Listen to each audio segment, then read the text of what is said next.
15 heures, allons immédiatement à ce point de presse du SPVM, celui que vous voyez. David Shane, inspecteur, c'est concernant cet incendie mortel dans le Vieux-Montréal qui est maintenant une enquête pour meurtre. Notre objectif aujourd'hui est d'informer la population des plus récents développements dans l'enquête sur l'incendie majeur survenu à la place Duville dans le Vieux-Montréal le 16 mars dernier. Rappelons que, suivant cet incendie, de nombreuses ressources ont été déployées sur la scène. Le SPVM, le Service de sécurité incendie, la coroner en charge du dossier, le laboratoire de sciences judiciaires et de médecine légale et d'autres partenaires avaient travaillé sans relâche afin d'extirper les victimes des décombres et les identifier. Nous tenons d'ailleurs à leur réitérer nos remerciements pour leur engagement et leur contribution dans l'avancement de l'intervention et de l'enquête sur les lieux. La reconstitution des événements avait révélé qu'au total, 22 personnes étaient présentes dans l'immeuble au moment du déclenchement de l'incendie. 6 personnes en sont sorties indemnes, 9 ont été blessées et transportées à l'hôpital et 7 ont malheureusement perdu la vie à l'intérieur du bâtiment. Depuis la tragédie, tous les efforts du SPVM se concentrent sur la recherche de la cause et des circonstances entourant l'incendie. Aujourd'hui, suivant plusieurs résultats d'analyse recueillis jusqu'ici, le module des incendies criminels et explosifs du SPVM est en mesure de confirmer que la cause accidentelle est maintenant écartée. Nous parlons donc désormais d'une enquête criminelle. Nos enquêteurs ont d'ailleurs identifié une zone où a débuté l'incendie et je peux vous confirmer que des traces d'accélérants ont été trouvées, ce qui a pu contribuer à expliquer la vitesse de propagation du brasier combinée à la structure patrimoniale de l'immeuble.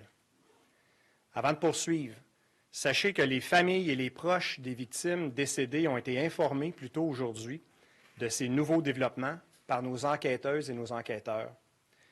À ceux et celles qui nous écoutent en ce moment, nous souhaitons vous réitérer nos plus sincères condoléances. Nous sommes conscients que l'annonce d'aujourd'hui peut vous faire revivre des émotions difficiles. Nous sommes de tout cœur avec vous. L'enquête se poursuit donc afin de faire toute la lumière sur cette tragédie. La section des crimes majeurs du SPVM et le module des incendies criminels et explosifs travaillent de concert sur cette enquête. Pour ne pas nuire à son développement, nous ne pouvons pas divulguer davantage d'informations sur celle-ci. Quant à l'enquête du coroner, elle est mise en suspens jusqu'à la fin de l'enquête criminelle et ou de l'éventuel processus judiciaire s'il y a lieu. La collaboration du public est également très importante. Toute personne détenant des informations sur cet incendie peut communiquer avec le 911, avec son poste de quartier. Il est aussi possible, comme vous le savez, de communiquer de façon anonyme et confidentielle avec Infocrime Montréal au 514-393-1133 ou via le formulaire de signalement disponible sur le site Internet infocrimemontréal.ca. Nous continuons de travailler sans relâche pour répondre à toutes les questions laissées en suspens. Nous sommes, encore et toujours, toutes et tous engagés jusqu'au bout. Merci. En anglais avant les questions. Ladies and gentlemen, the SPVM thanks you for attending this press briefing. Our objective today is to inform the public. Alors voilà, donc vous venez de l'entendre de la bouche de David Shane, qui est inspecteur au sein du SPVM. 16 mars dernier, donc cet incendie dans le Vieux-Montréal qui a fait 7 morts. À la lumière des résultats d'analyse, la cause accidentelle a été écartée, puisque les policiers ont retrouvé des traces d'accélérants, ce qui d'ailleurs explique la vitesse foudroyante de la propagation de l'incendie. Rappelez-vous, là, il ne restait pratiquement plus rien. On fait un appel également au public.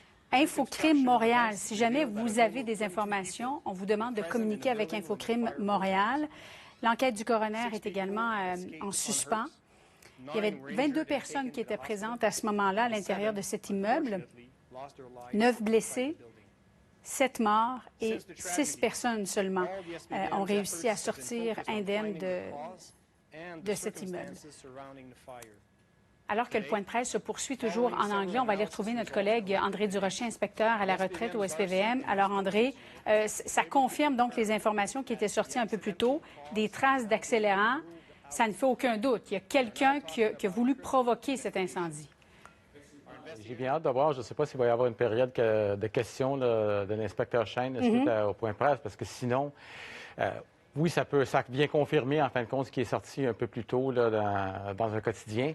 Sauf que j'espère qu'on va pouvoir en apprendre un peu plus, parce que sinon, je vous dis ça par expérience, pour avoir été longtemps en communication, ça ressemble à quelque chose qu'il faut sortir tout simplement là, de justesse. Et ça, j'espère qu'on va en dire plus. Là. Je m'avance, c'est pas terminé encore. On va voir ce que M. Shane va avoir à dire au cours des prochaines minutes après sa déclaration. Est-ce qu'il est toujours en anglais? Oui, alors c'est toujours en anglais parce que je n'arrivais pas à l'entendre. André, des traces d'accélérant. On nous disait que c'était à l'entrée de l'édifice.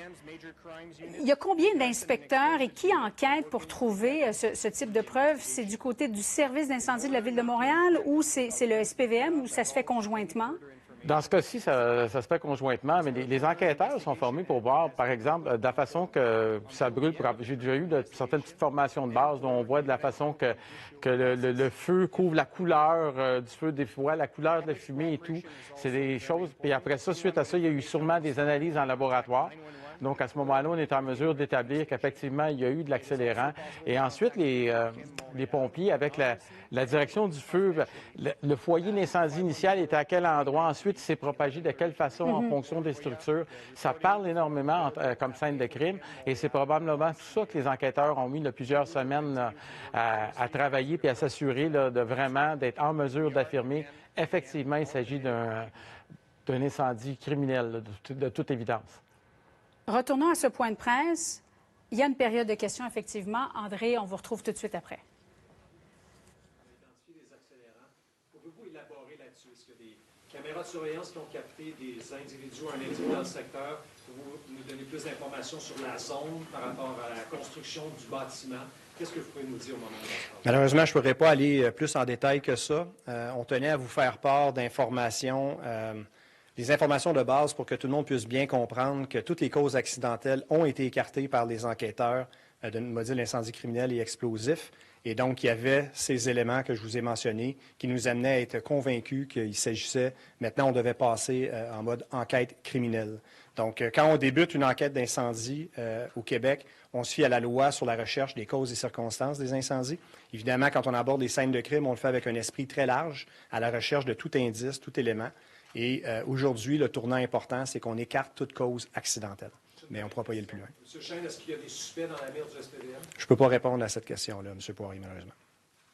Lancer un appel à témoins ou un appel à information, habituellement, quand on fait ce genre de démarche-là dans la presse, parce qu'on veut que les choses bougent, oui. Qui manquent des pièces à votre puzzle, qu'est-ce que vous espérez du retour des gens qui ont vu les flammes, des gens qui étaient sur place et qui n'ont pas parlé encore? Pourquoi vous mettez votre ligne à l'eau? Bien, on a toujours besoin de l'information du public. Dans une enquête qui est d'une aussi grande envergure que celle-là, on veut relancer l'appel à tout citoyen qui pourrait avoir des informations qui pourraient nous aider à cheminer. Il n'y a pas d'informations trop petites. Appelez-nous. Toute information compte et peut faire avancer l'enquête. Ça peut être des gens au comportement suspicieux, ça peut être des informations sur ce qui a été vu lors du déclenchement de l'incendie. Ça peut être des gens qui se sont confiés à des citoyens après coup sur certaines choses qu'ils ont fait ou vues. Alors, toute information est importante pour nous, puis on tient à faire cet appel aux citoyens. Ça a pris 5 mois et demi avant d'en venir à une conclusion comme celle-là? Bien, c'est le temps requis pour les différentes expertises. Par exemple, au niveau accidentel, pour écarter toute cause accidentelle, on avait entre autres besoin d'un rapport d'ingénieur électrique qui a été fourni par une firme. Et ça, c'est un résultat qu'on a eu très, très récemment au courant de l'été. Je crois que c'est à la fin juillet, début août environ. Alors, vous savez, une enquête de cette envergure-là, c'est très, très méthodique. Il y a des lois à respecter, il y a des méthodes scientifiques à respecter également. Tant et aussi longtemps qu'on ne peut pas fermer la porte à 100 %, pour nous, elle est toujours ouverte. Est-ce que l'enquête criminelle a déjà évolué? Est-ce qu'on a déjà une idée peut-être d'un motif? Puis j'imagine que chaque victime va être enquêtée en profondeur. Bien, ce que je peux vous dire, pour ne pas aller trop loin, c'est qu'assez tôt dans l'enquête, on a joint des membres des crimes majeurs avec l'équipe des incendies criminels et explosifs dans le but de regarder la scène et tous les éléments qu'on recueillait d'une façon très, très large pour être en mesure de se réorienter plus rapidement lorsqu'on aurait certains éléments plus clés. Et je vous dirais que ça a porté fruit. Est-ce qu'on peut écarter à ce moment-ci une négligence quelconque du propriétaire de l'immeuble dans le fait que le feu est allumé ou que ça ait contribué ou non? Bien, je vous dirais que dans une enquête criminelle, évidemment, je ne pourrais pas donner des commentaires sur les orientations de ces enquêtes-là, qu'est-ce qui est visé, mais le spectre est large. Alors, le volet accidentel est mis de côté. Dans le volet criminel, il y a toutes sortes d'infractions possibles qui peuvent avoir été commises et tout est ouvert au moment où on se parle. Justement, vous parlez de processus judiciaire. Quel genre d'accusation pourrait venir à la fin de cette enquête-là? Bien, ça va évidemment dépendre de qu'est-ce qu'on trouve là, comme implication des différents individus, toute la variété d'infractions par rapport à l'incendie criminel, donc un feu qui est allumé volontairement. Ça peut être homicide, ça peut être négligence criminelle, toute infraction qui peut mener au décès de ces gens-là, de nos 7 victimes qui sont malheureusement décédées dans l'incendie. Est-ce qu'à votre connaissance, il y avait eu des feux d'allumés dans le grand secteur entourant la place d'Auville auparavant, dans les semaines, les mois auparavant? Ce n'est pas de ma connaissance, malheureusement, mais on peut trouver l'information si vous voulez après le point de presse. Je sais que vous ne donnez pas beaucoup de détails sur cette zone-là, mais est-ce qu'on peut savoir si c'était à l'extérieur ou à l'intérieur? Je ne peux pas répondre à cette question-là, malheureusement. Est-ce qu'il y a d'autres questions en français? Peut-être, je ne suis pas sûre d'avoir une réponse non plus, mais est-ce que vous dites qu'on a identifié la zone de départ? Est-ce qu'il y en a possiblement plusieurs? Encore une fois, pour préserver l'enquête. Donc, on a voulu vous en donner assez pour que tout le monde comprenne le sérieux avec lequel on mène l'enquête et pourquoi on écarte aujourd'hui complètement là, la thèse accidentelle. Quel type d'accélérant savez-vous, M. Chêne? Je ne peux pas vous donner ce genre de détails là, pour l'instant. Pour être certaine de comprendre, est-ce qu'en parallèle, il y a toujours une enquête concernant la négligence criminelle au niveau de la gestion du immeuble? On ne peut pas commenter de façon spécifique là, toute l'orientation des enquêtes, mais tout l'éventail des infractions criminelles possibles en lien avec ce dossier-là sont considérés en ce moment. C'est tout pour les questions en français. Now we'll start with the English questions. Kelly Gregg from CTV. Alors voilà, 15h12, le porte-parole du SPVM, David Shane, qui vient de confirmer une information qui est sortie d'abord dans la presse, mais confirmée aussi par notre collègue Yves Poirier. Cet incendie dans le Vieux-Montréal le 16 mars dernier qui avait fait 7 morts. C'est une enquête maintenant qui a lieu pour meurtre.